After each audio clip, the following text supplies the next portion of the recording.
so lovable just as they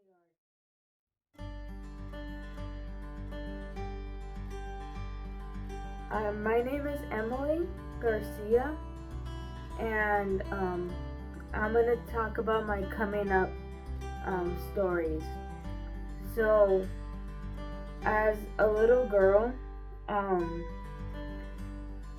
I was diagnosed with being on the autism spectrum, and I just felt different. And I remember when I was 4 years old that I started having crushes on women and older girls. And I remember just feeling like, is this normal? Is this an accurate feeling? Okay? And I just had a lot of questions in my head going on. And I remember having a crush on my kindergarten teacher, and just like, growing up liking women. And I was just at first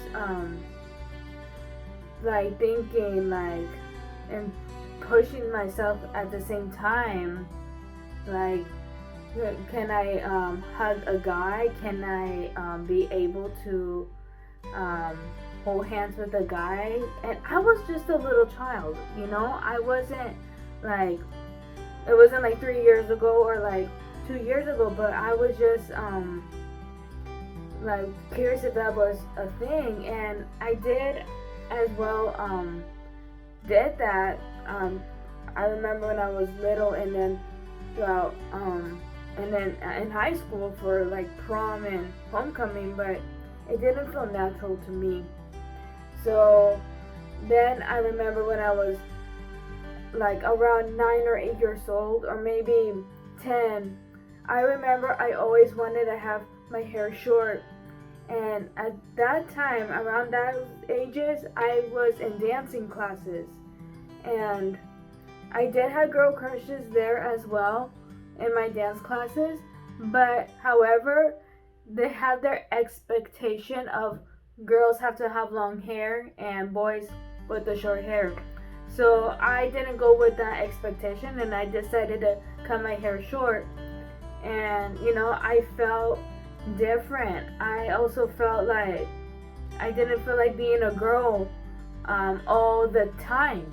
And so I would get yelled at, like, why you have your hair short? And my mom didn't care, my dad didn't care if I had short hair like this right now, or hair to my ears or my shoulders. Like, they didn't care. And so I remember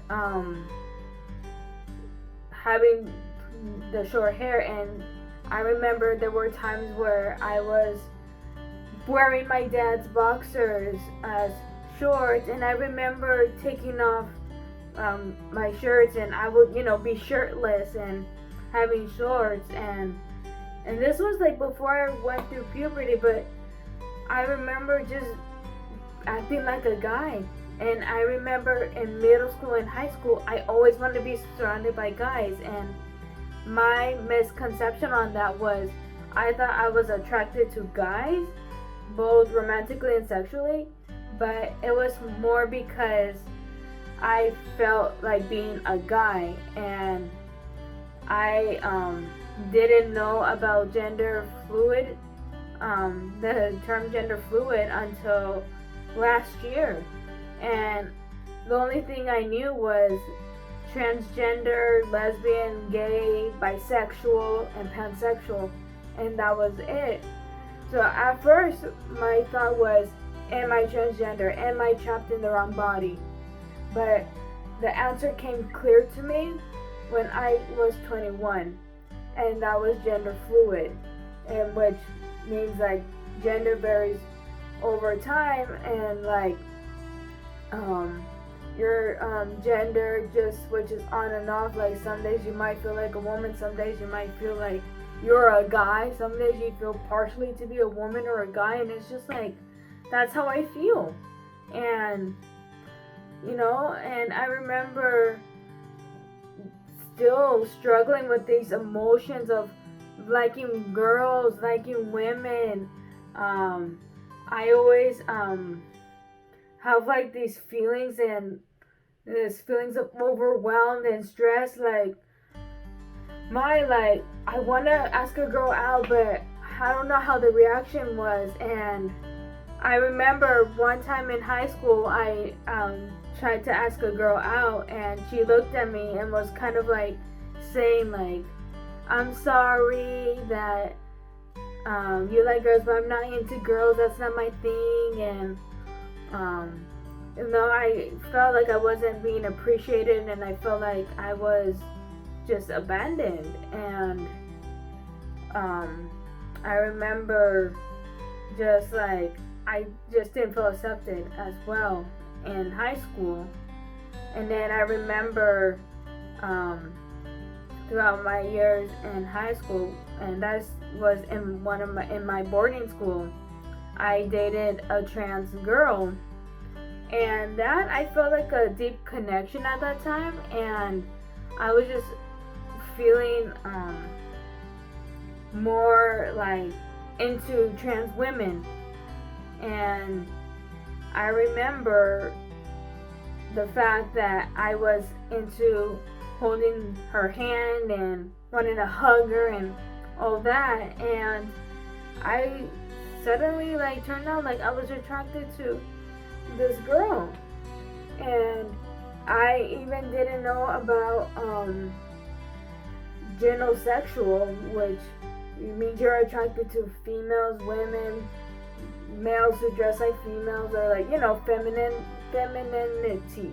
Hope I'm saying it right, but you know what I mean. And I just feels like I am being brought to know who I'm into and who I'm not into, and who I am and who am I not. And so being a person who also has epilepsy and is part of the autism spectrum, and and is a gender fluid person, and someone who likes women and likes feminine stuff, is just my natural me. I would suggest, and for everyone who is struggling to find their identity, I want to tell you, just be patient with yourself. Your identity will show up when the time is right, and you will be guided more as time goes by. Who are you meant to be, and who you like, and what are you here in this world to be attracted to, and what you need to be, or who you are. I believe everyone, regardless of their identity, it could be the same identity as I am, but I believe everyone is lovable. I believe everyone matters to this world. They are significant. They are worthy of love, respect, and kindness. There are just beautiful souls showing up in this human experience of who they truly are in themselves. And I want everyone else to know that, especially right now in this pandemic, you might be struggling how to come out. And I think that is the number one scariest thing to some people, that, well, what if my parents don't support me? What if this happens to me? Or whatever you might be thinking. I want to tell you that I got rejected from my father when I came up to him, and it was a mess. But this wasn't during the pandemic. Not at all. This was before the pandemic. And I want to tell you that I did a lot of healing. I did a lot of inner work. And I've got to tell you that it was worth it for me, because it made me stronger. It made me who I am today, a strong person, someone who believes they're lovable and worthy.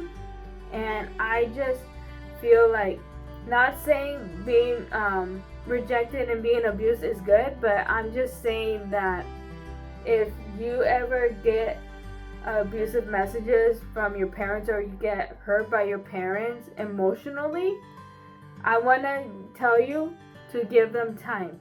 Give them time for them to accept you, who you are, and I want to tell you that they will accept you in the time frame that they have the moment to accept.